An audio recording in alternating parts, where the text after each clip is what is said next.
Welcome to Lynn Cullen Live. Talk radio without the static.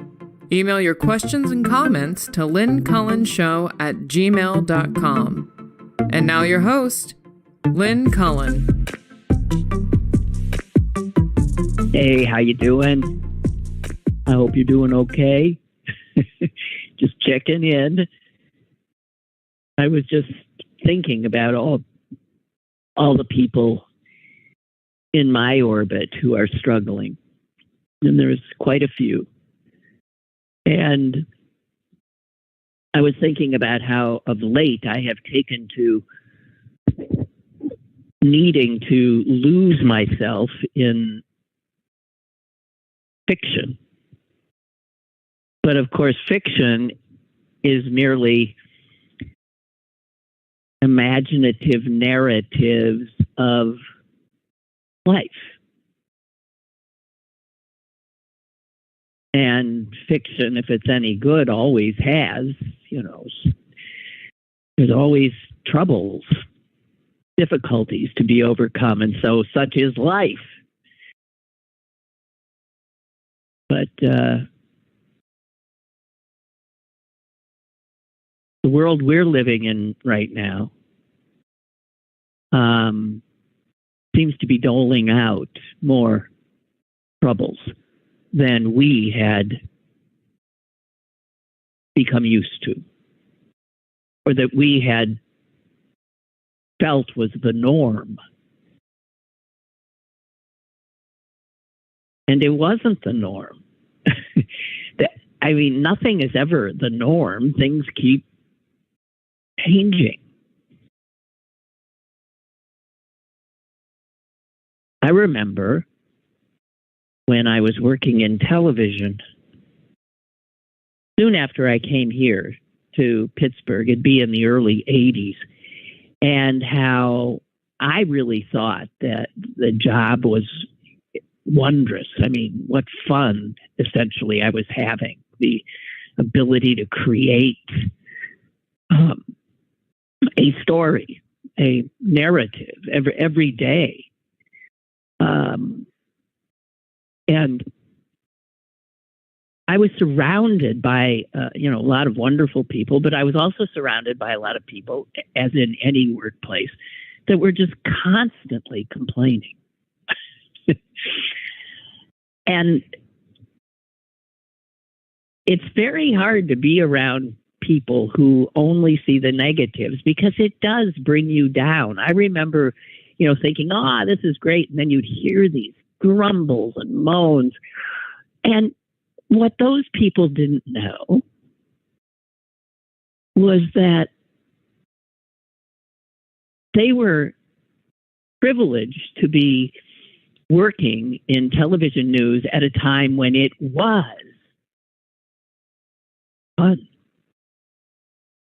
Because 5 years from then, it was pretty much ceasing to be fun. There was this sea change in how management dealt with reporters, saw reporters, pay scales started coming down, more work, less pay, yada, yada, yada, yada. And I would always think of the people who had been moaning and groaning when they were in the good times. But they didn't know that. It's when I jettisoned that phrase I still hear people use, it can't get any worse. Oh, don't ever let that escape your lips. Because I can tell you from the experience of a long life, yes, it can. And often it does.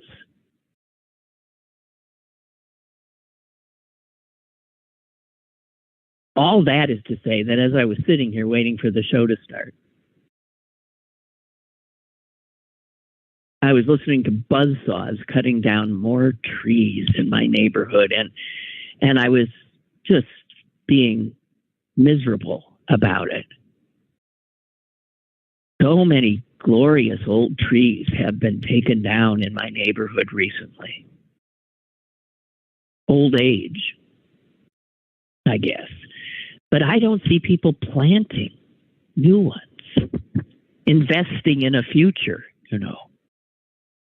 Obviously, they'll not see the tree get to where the tree that was taken down will get, but somebody will. I don't see people planting those kinds of trees that will get that large. You seem reluctant to invest in the future. But I was thinking, listening to the buzzsaws, what if in 5 years we look back at now and think we didn't appreciate how good things still were? What if that is the case?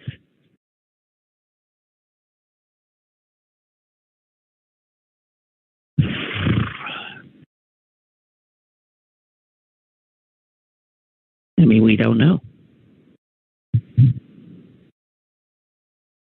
We don't know.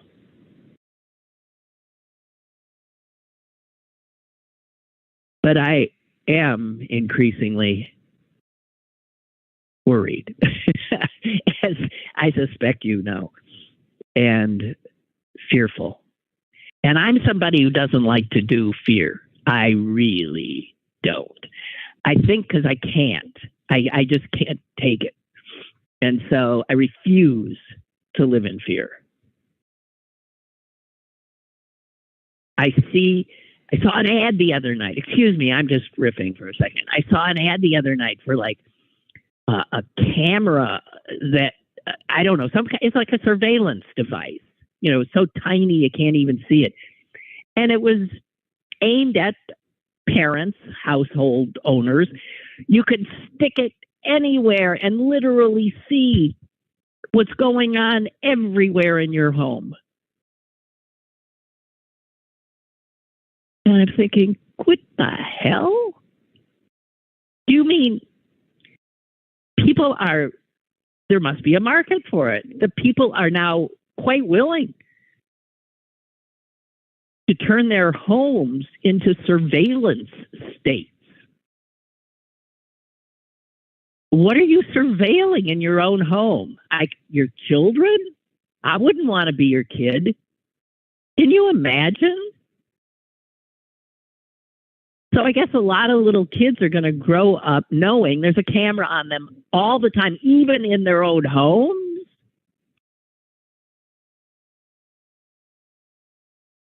This increasing willingness of Americans to put these cameras in their homes, on their homes, all the time.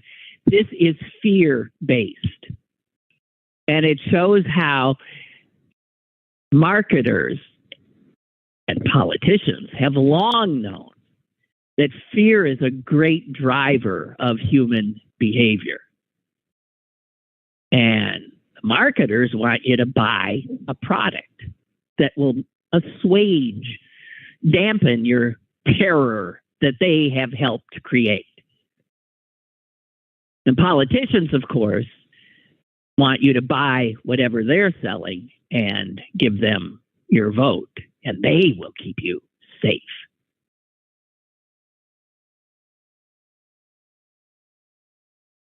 I'm sure a lot of you have these now doorbells. I'll die before I get one. These doorbells that put anyone approaching your home under surveillance. I mean, they're everywhere. They're everywhere. I have friends who have them, family members who have them. And there's always reasons why they say, well, it's really helpful because I know when a package is coming or whatever. But it's stuff, again, it's just stuff where, believe me, I'm still living without one. And guess what? No problem. You don't need these things. People lived for millennia, humans lived without knowing at every second who might be approaching their door. So even if you can come up with a reason, by having one of these things, you have become part of this surveillance state, which I am afraid we are just beginning to create. We know China is way ahead of everybody on this, but we'll catch up. And catching up with the aid of self-surveilling citizens is a neat little trick.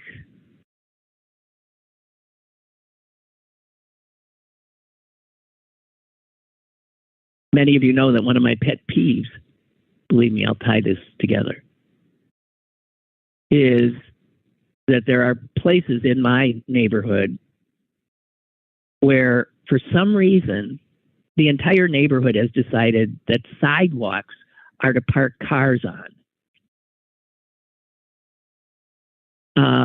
And I can understand that happening maybe in some of the parts of the city where the street is just like a little alley and there might even be cars parked. If cars park on both sides, you can barely get a car through. Sort of understand that. But that is not the case in my neighborhood. There are no streets that narrow. And still, people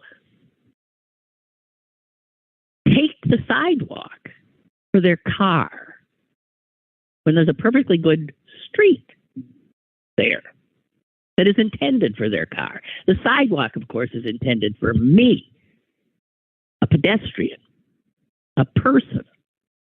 They call it a sidewalk. Cars don't walk. People walk. And I keep fantasizing about making up little notes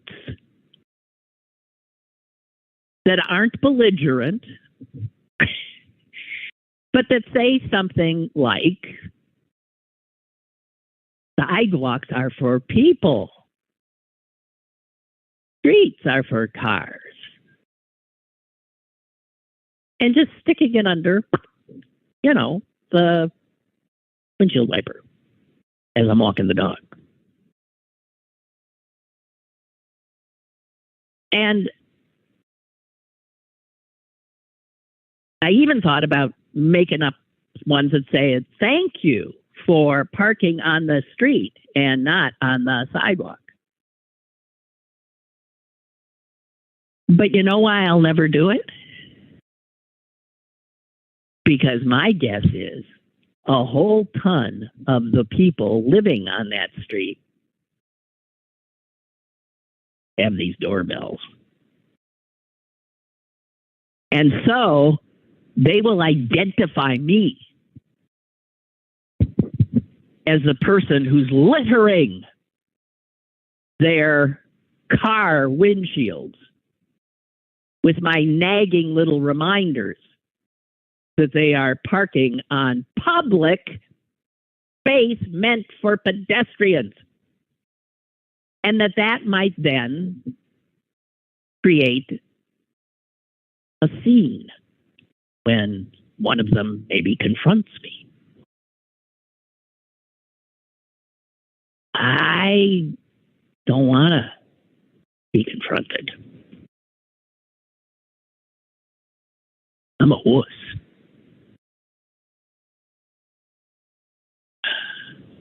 But it shows how I am already making choices based on the fact that I know I am under surveillance by my neighbors.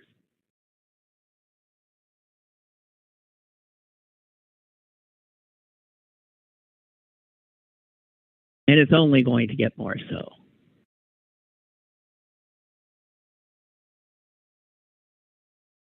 I would hope that people would think before they think about the consequences of buying in to this surveillance state that's being sold to us. The idea behind it being that it will make you safe. It ain't going to make you safe. It's going to make you surveilled. And if you're one of those people who says, yeah, well, I don't care if they want to watch me, I ain't doing anything wrong. Well, I don't do anything wrong either. But I don't like being watched all the time. Do you? Just saying.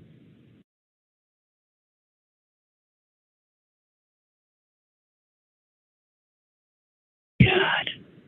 Okay, I'll stop. I told you, about Boris Johnson, right? I told you that, 2 days ago? Toast. Thank God. Good riddance. Goodbye. What a vile being. He was somewhat the UK's Trump. The same kind of repulsive character. Even looks repulsive. And acts. Lies. Every other word out of his mouth is a lie. And it served him well throughout life. So there were a lot of Trumpian aspects to Boris Johnson. And I'll never for the life of me understand how voters, be they across the pond or here, are attracted to such vile men.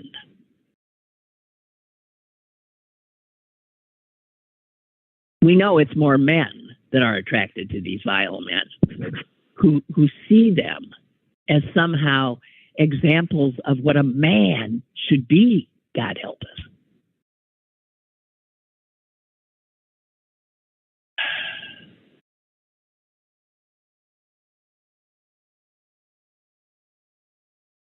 But I suspect that Boris Johnson, Donald Trump will end up both being viewed historically as incredibly damaging their countries.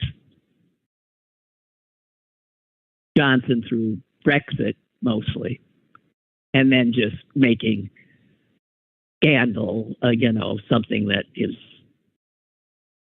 assumed and tolerated. And Trump more so for perhaps bringing down the Republic. So the reality in Britain is they only have essentially one party now. The Labour Party has destroyed itself because the lefties in the Labour Party took it into places that the people weren't. The voters weren't. They can't get they got no voters there anymore that vote for Labor. They went full-throated anti-Semitic.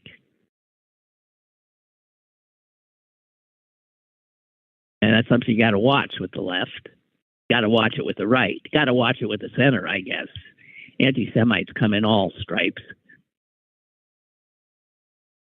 But so you would think that with the Conservative Party in this kind of disarray, that would mean that another party might have a shot here. Not a chance. It's just like you would think with what the Republicans have become, that party would be done.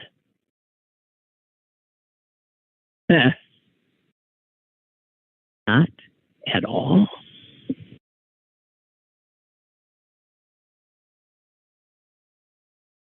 So you have the head of the Labour Party saying, sputtering things like this. He was always unfit for office. He has been responsible for lies, scandal, and fraud on an industrial scale. This is true.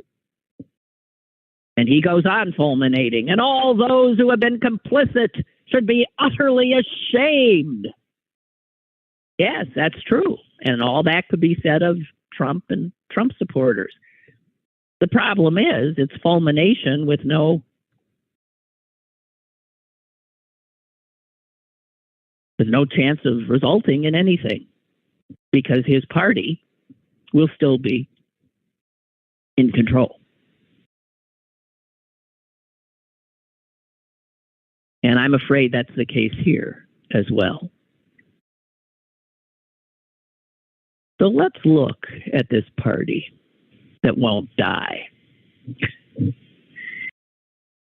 It really does need a new name, and I know people have given it new names. You see the GOP or the GQP, because what had been ludicrous fringe QAnon just a few years ago is now the base of the party, is now represented in Congress, state houses, is QAnon types running for governors. And they're going to be getting in. Not all of them, but some of them.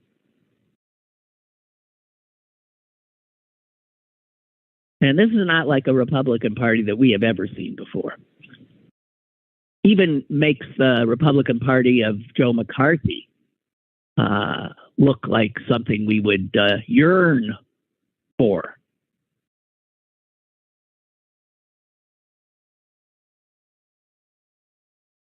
And there are so few in the party, left in the party, willing to speak truth.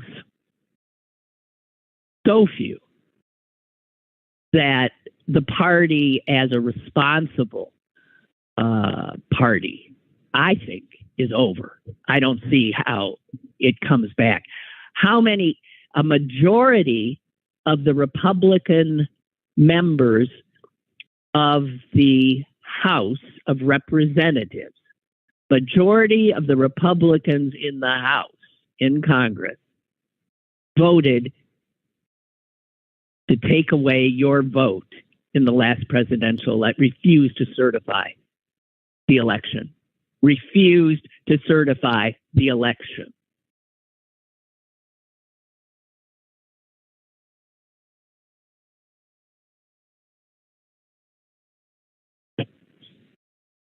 So people point to, well, you got Mitt Romney. I don't know. What the hell is Mitt Romney doing?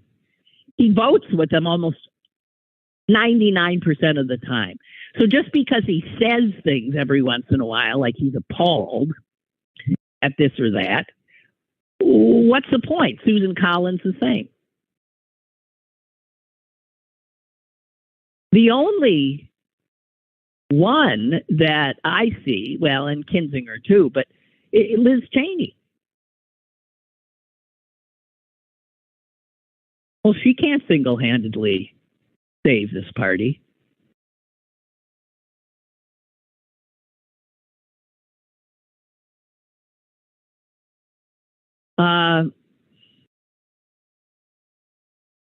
If you look, and I don't know how much you read this stuff about races in other states, but there are some unbelievably frightening human beings running for very important offices throughout this country.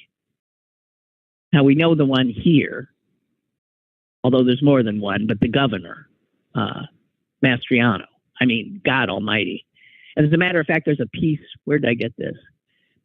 Listen to what somebody says. They're talking about all the crazies that are running, the Republicans. And, of course, Mastriano gets mentioned very quickly. The Republican candidate for Secretary of State, which, of course, Secretary of State, now we realize how important that position is. They run elections in the state. So if you get one of these election deniers in that position, they can literally overturn the will of the people, or try to. So this article points out that the Republican candidate for Secretary of State in Michigan not only would do that, but also believes that people can transmit demonic possession through intimate relations. That is CNN reporting. These people are insane. And then it turns to us. Meanwhile, our friends and neighbors here in Pennsylvania Republicans have nominated a candidate for governor, Doug Mastriano, who has flat out said that he might invalidate any election result he doesn't like.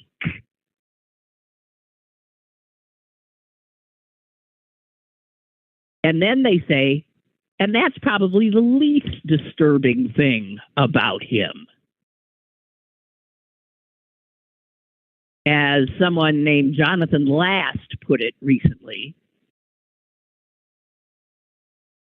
the Democratic nominee, Josh Shapiro, is an ordinary politician, while Mastriano is an insane person, a seditionist, a Christian nationalist, a conspiracy nut. Believe me, we could go on. An unabashed anti-Semite, somebody who truly does not believe in the Constitution.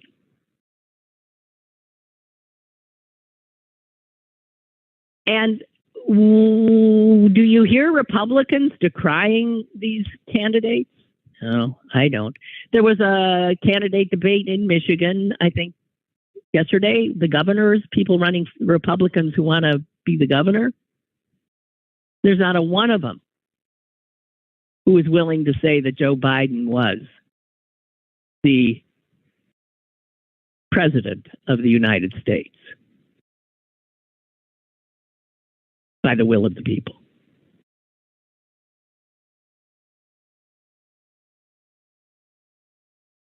And it's interesting that this now Republican Supreme Court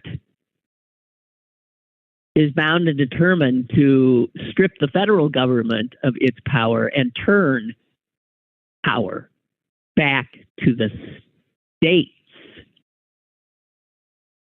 the majority of which are in the sole power of the Republican Party.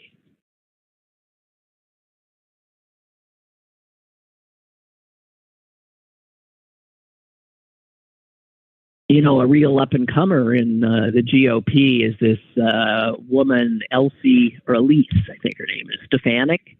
She's from New York City.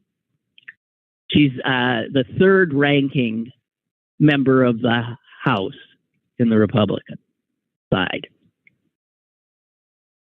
The guy she endorsed for Congress in a new congressional district in New York State is a guy named Carl Palladino. You might have remembered this name. This guy has run before.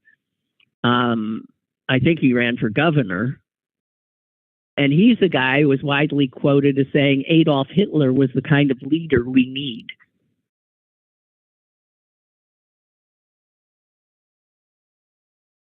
So here's a third-ranking Republican in the House endorsing a man who says Hitler is the kind of leader we need. And when I suggest that the Republican Party is now a fascist party, I am hardly stretching to do that.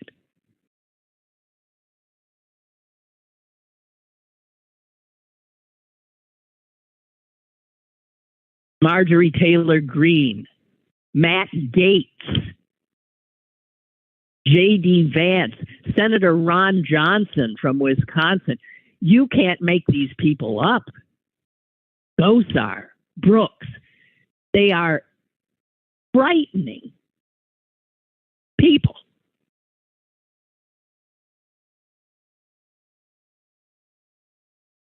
And I think the party has gone so far, as I said, they're what used to be considered their fringe lunatics are now clearly the base of the party, which is why we see all the spineless Republican office holders kowtowing to that base.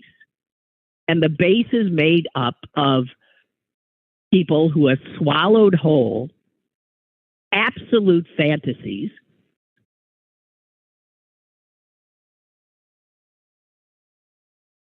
and they're dangerous because they're not living in the real world and not acknowledging or accepting what is known to be fact. A party made up of people like that being a dominant party, and let me just point out, it could well be in a matter of months, the dominant party of our legislative branch, of our Supreme Court, and of many of our states. A party like that, with that much power, will destroy this country. I don't see any coming back from that.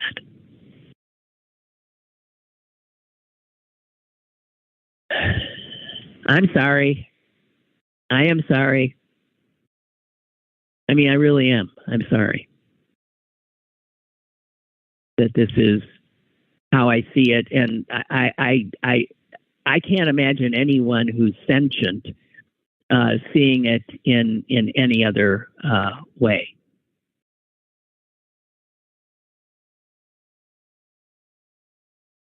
And this party has so much power at a time when, as we know, I said boo about the climate.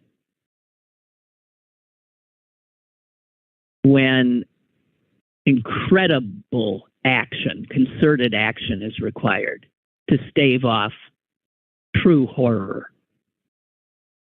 that, again, we have created and our inaction has created. And this Republican Party thinks it's all hooey and is for exacerbating the problem, making it come faster. It's amazing the death wish they seem to have. This party of, calls themselves what, the party of life?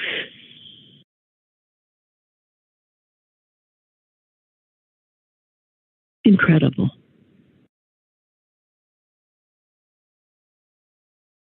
Okay, I'll stop. No, I won't. I've got a half hour left.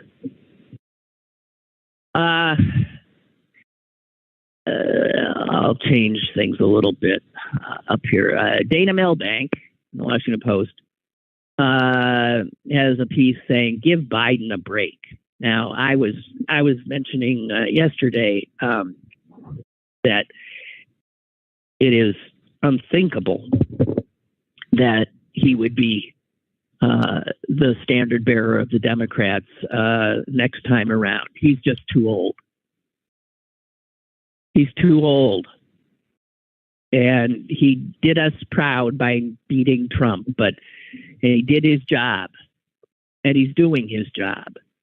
But he's not the person for the hour anymore, because things change very rapidly. He was the person for the hour back when he ran and won, but he isn't anymore. But Milbank is saying, but Jesus, Democrats, give the guy a break. I mean, everybody's saying he's not passionate enough in what he says about abortion or the Supreme Court or this, and then Milbank just goes and finds all the things that Biden has said that are full-throated and every bit as strong as like what the media was lauding Governor Pritzker in Illinois for saying, and saying, why doesn't Biden talk like that? Well, he does. And Milbank set the record straight in all of these cases. It is what media, again, it's media narrative. And we buy into it.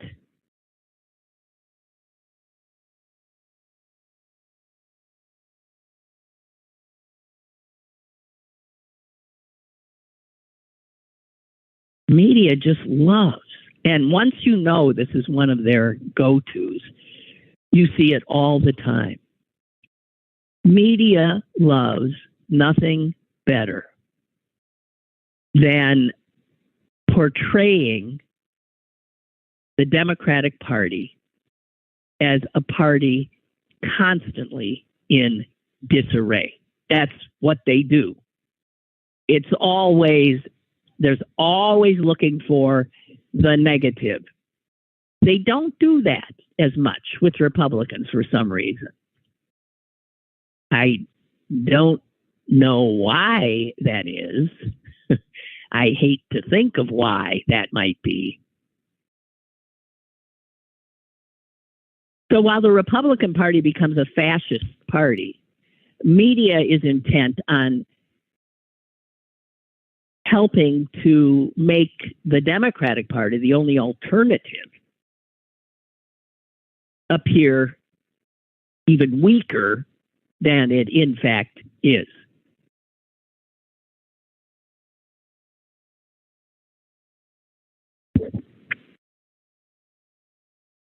Let's be clear, media want Biden to attempt to run, and they want other Democrats to challenge him.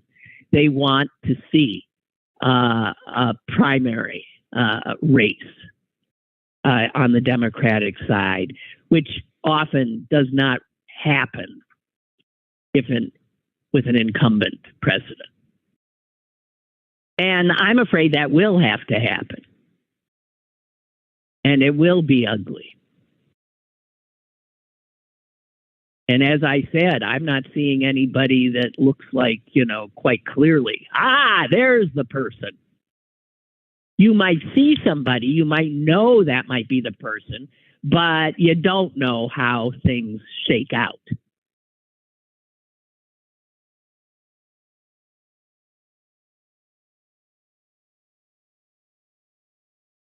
Dana Milbank says this, which is so true. Democrats are habitually more self-critical than Republicans.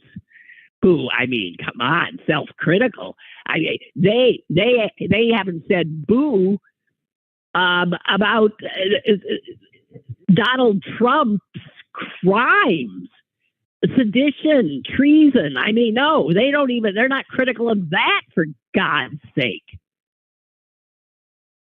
But Democrats, we will pick apart our own.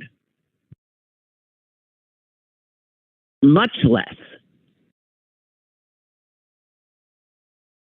But the reality is, Biden's hands are tied in many, many ways. First of all, he's not responsible for the inflation, and he has very little he can do about it. So the gas price crap and all that stuff that could take him down is not stuff he can do anything about. Tell that to the average American voter. Duh. And if he can't get anything done, that's not Joe Biden's fault. That's Joe Manchin's fault.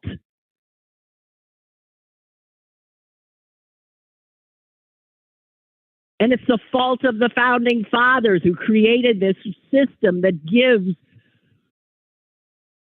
rural areas that are now total Republican areas more power, and the people living in them more power in our Senate and in the Electoral College.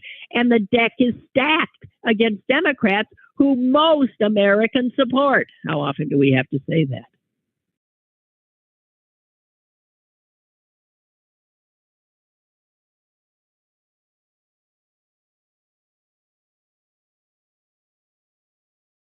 And he says it is very fair for Democrats to question whether in 2024 they should renominate a man in his 82nd year. But this constant harping at him is of no benefit to the party and consequently to the country. Because the Democratic Party, whether you like it or not, is the only hope this country has right now. And that is underscored by the fact that in this state, as I mentioned yesterday, you have major Republican former office holders, former, of course, supporting the Democrat in the governor's race because they know Doug Mastriano is insane.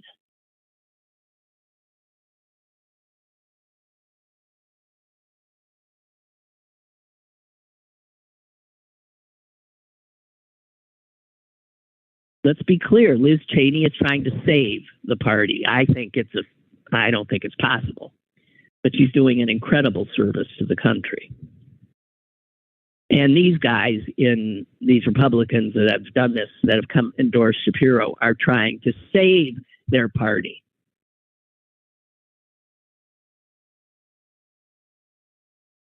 But I think it's too late. Because when the lunatics are running it, and the lunatics are running it, when the cowards are running it, when the brown shirts are running it, and the thugs, and the people who are living in some crazed fever dream instead of reality are running it,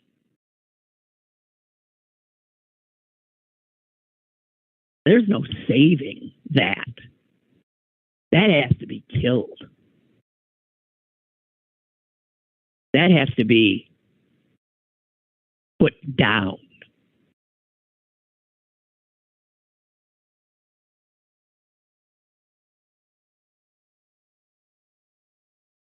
The news that the FBI under Trump apparently went after with these rare intensive audits, went after both heads of the FBI that didn't do what Trump wanted him to do.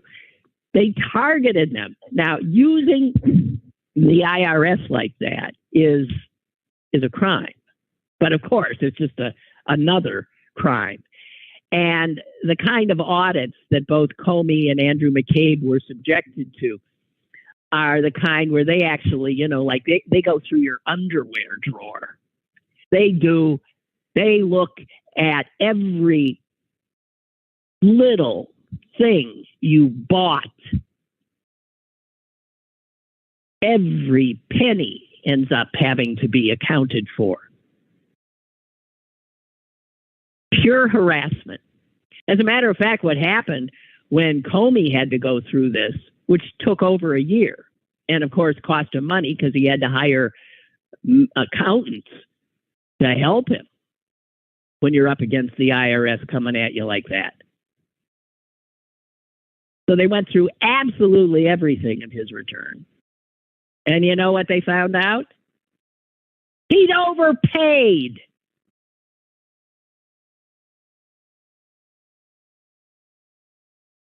They ended up having to give him a $300 some bucks back. It's just another little crime, okay? I have a caller. I just saw. Hello. Hello. How you doing? Hello. Not too good. I'm okay. Hey, I look at it a little different. I agree with you on it. But I think we have two more chances, the next election and the next election. If we don't change things, well, that's right. We're screwed. So, well, I agree. I do think, like Mastriani's saying, I'm going to say if I don't like who, he will go to jail. Because there are election laws that will put you in jail for stuff like that. You can't just say, it doesn't matter if he has more votes. I don't like him, so I'm going to... No, you can't do that. There is election law, so he's talking out his ass there.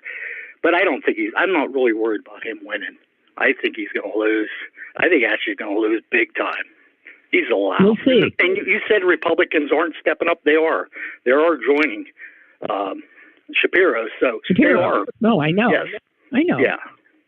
So they were, changing. You can imagine how much of a threat. They know this guy. They know what a threat he is. Yeah, and I don't think abortion ban sell in this state. People, they're okay with it the way it is.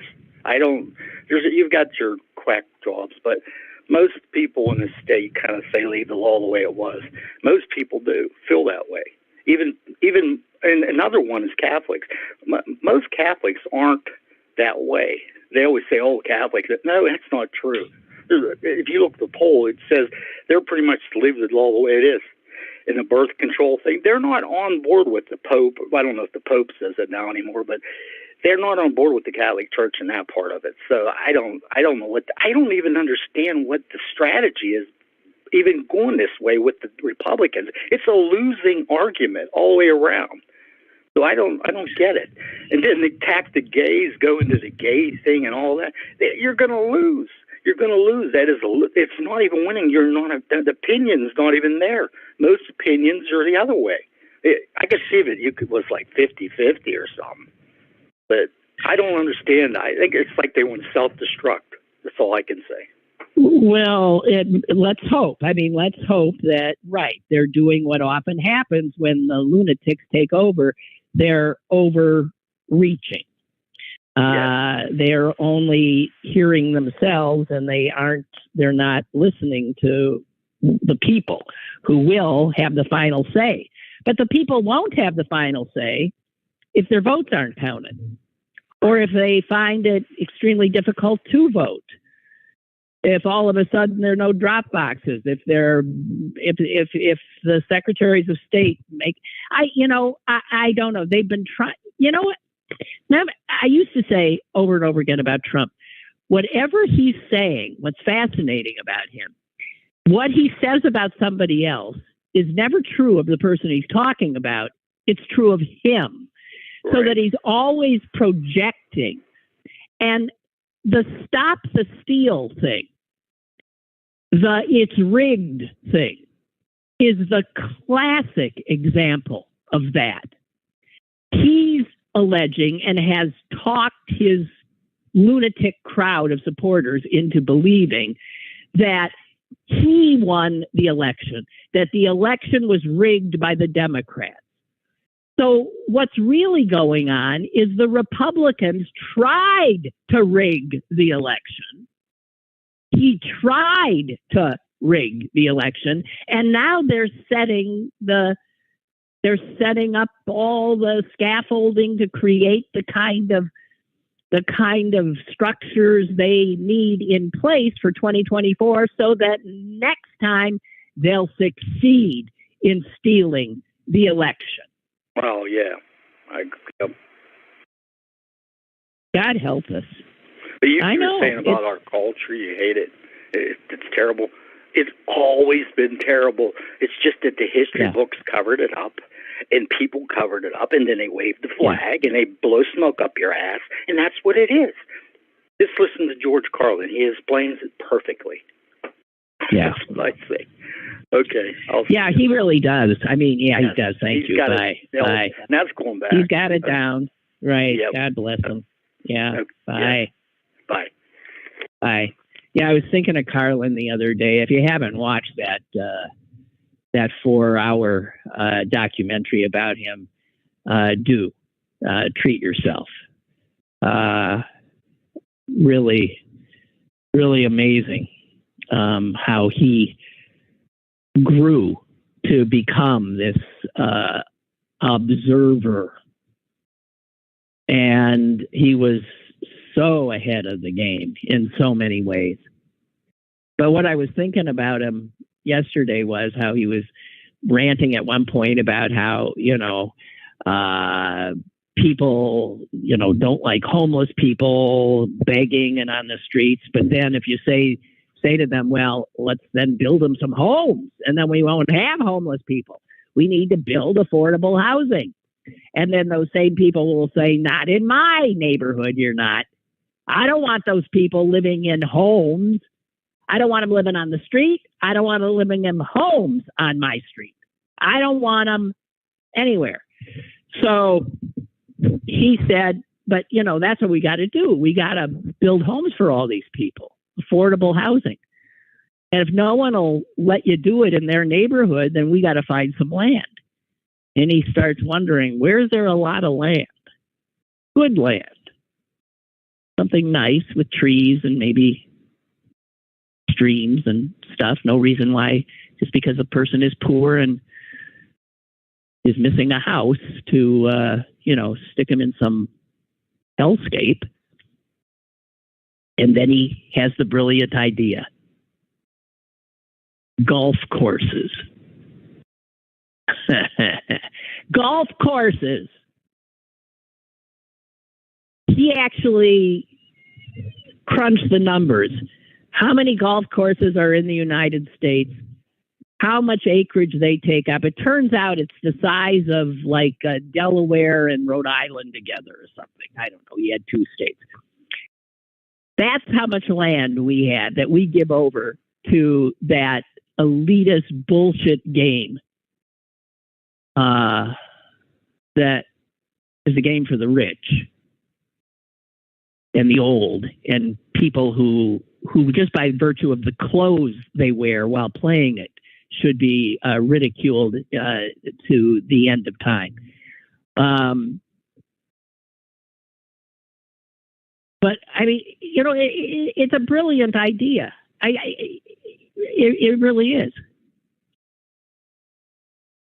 Every city, just take one golf course. Take one golf course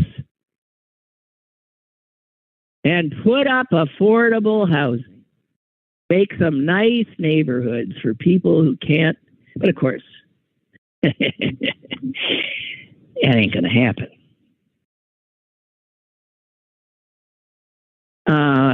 Okay. I was mentioning the IRS a moment ago. I've got something else I wanted to talk to you about the IRS. One of the things, so the IRS, as if you ever read up about it, it is in incredible dire straits and has been for years. Why? Well, because it has been targeted by the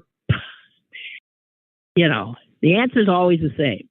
It has been targeted by Republicans who have stripped it of its budget so that it does not have anywhere near the staff required to do the job that it has to do. Which is why they're still, I guess what? They've got returns they haven't even looked at from 4 years ago. Backlogs upon backlogs. It's not like they're just sitting there twiddling their thumbs. They don't have enough people. Why? Because Republicans have done to the IRS what they've attempted to do to every agency in this government. Starve it to death. Starve it so they can drown it in a bathtub. Starve the IRS especially, so there's no way it's got the guns to go after the rich guys. No way. They cannot afford to go after the real scofflaws, the ones who owe billions. They can't go after them because those guys got more lawyers than the IRS has and the money to pay them. So the IRS is, it's sort of like the Postal Service. What Republicans love pointing at agencies that appear to be faltering or incapable when they are faltering and incapable because the Republican Party has gone out of its way to maim them, to cut the legs out from under them, and then to turn and point their fingers at them and see that, look at that, that's government in action. What a cynical, repulsive bunch. So it turns out that the other day, a guy named Ian Hosang, got arrested. And this is a thing that has to do with the IRS. This guy has been accused by prosecutors in New York. He lives on Staten Island, of setting up charities on paper with really neat names like the United Way of Ohio, the Cancer Society of Pittsburgh, whatever. He just kept filling out the paperwork that you have to get your charity on board with the IRS, meaning you don't pay taxes. And this guy got the IRS to approve 76 nonprofits, charities. And some of them, and they all have the same address on Staten Island. Like even the Cancer Society of Ohio, or the United Way of Ohio, was on Staten Island. Now you would think anybody would say, huh? Not if you're so overwhelmed and overworked and you're just throwing the paper, trying desperately to get. And so this guy took advantage of that. I'm just saying. And he didn't make that much, but he did make about $152,000. Some poor soul looking up, I'd like to give to the Cancer Society of Ohio or whatever. And they look it up, and lo and behold, they send him money.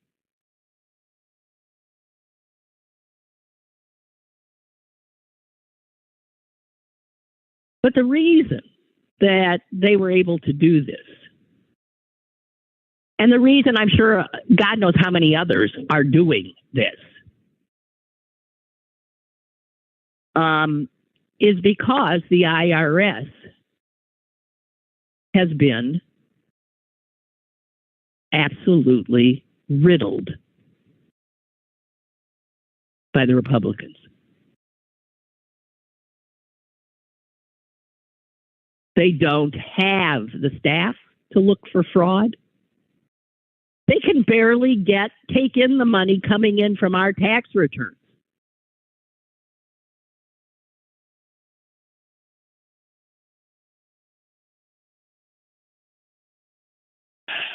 What happened is there was a new process put in place by the IRS for smaller charities. And it was established because of budget cuts and because the Republicans, remember, had said that the IRS was targeting conservative groups. Do you remember that bullshit kerfuffle? And so the Republicans went after the IRS and they slashed their budget. This is 2014. And demanded that there be a way for, this is the Republicans doing, that smaller nonprofits shouldn't have to fill out 100 pages of paperwork to get a nonprofit registered with the IRS.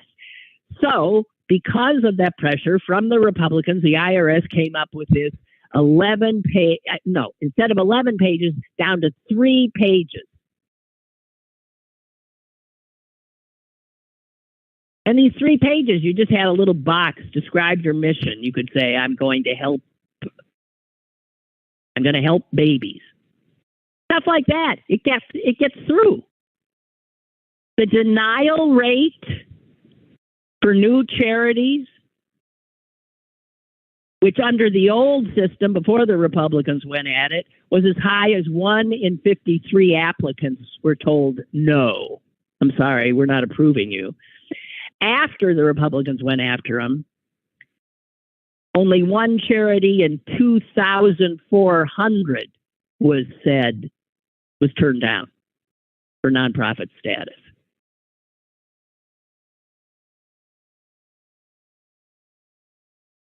And the odds are that easily half of these charities should not be charities. There's scams going I'm telling you this, and if you're a person of not the greatest character, you're going to say, "Hey, man, I'm looking into this right now. I'm going to make me some money." So, again, Republicans, guys, they are very careful and dogged and patient in their way. They have been up to this kind of stuff, destroying our government for years and years and years, making it so that it cannot function. And now they're going gangbusters because they have really, with Trump, created a population that has almost no trust, and understandably so, in almost any institution. And that is the end of democracy.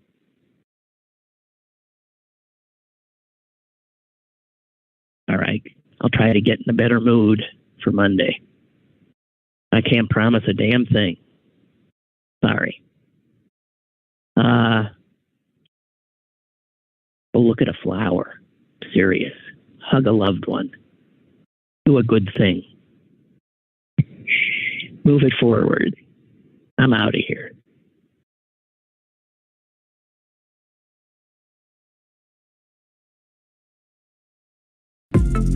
Lynn Cullen Live, Monday through Thursday from 10 a.m. to 11 a.m. and archived at pghcitypaper.com. The opinions expressed on Lynn Cullen Live are those of the host and do not necessarily reflect the viewpoints of Pittsburgh City Paper or its advertisers.